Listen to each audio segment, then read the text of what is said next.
Shou-biznes olamida o'z o'rniga ega bo'lgan yosh va taniqli aktrisa Zebo Rahimova haqida kutilmagan xabar. Assalomu alaykum, hurmatli tomoshabin do'stlar, kanalimiz sahifasiga xush kelibsiz.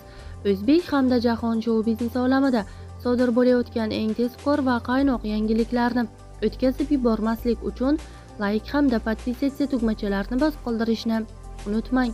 Aktrisa Zebo Rahimova Ispaniyaga sayohat qilganini Instagram sahifasi orqali ma'lum qildi. U ayni paytda Ispaniyaning mashhur Barselona shahrida ekanini bildirib, shaharning o'ziga xos go'zalligi haqida taassurotlari bilan o'rtoqlashdi. Aktrisa Barselonani nihoyatda chiroyli va betakror shahar sifatida ta'riflab, Ispaniyaga kelgan har bir sayyoh albatta ushbu shaharga tashrif buyurishi kerakligini ta'kidladi. Zebo Rahimova videoda Barselonaning hashamatli va o'ziga xos me'morchilik uslubiga ega binolari, shinam uylari hamda ko'chalarini namoyish etdi. U shaharning ko'rinishini ertaklardagi manzaralarga qiyoslab, Barselona boshqa shaharlarga o'xshamasligini aytdi. Aktrisa ayniqsa shaharni yuqoridan kuzatganda uning o'ziga xos tuzilishi yaqqol ko'zga tashlanishini ta'kidladi.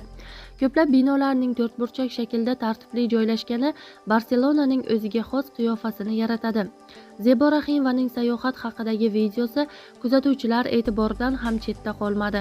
Izohlarda ko'pchilik Barselonani sayohat qilish uchun ajoyib maskan ekanini yozib, ushbu go'zal shaharga borish ularga ham nasib etishini tilashgan. Sizlar ham Zebo Rahimova haqidagi fikrlaringizni izohlarda yozib qoldirishni unutmang.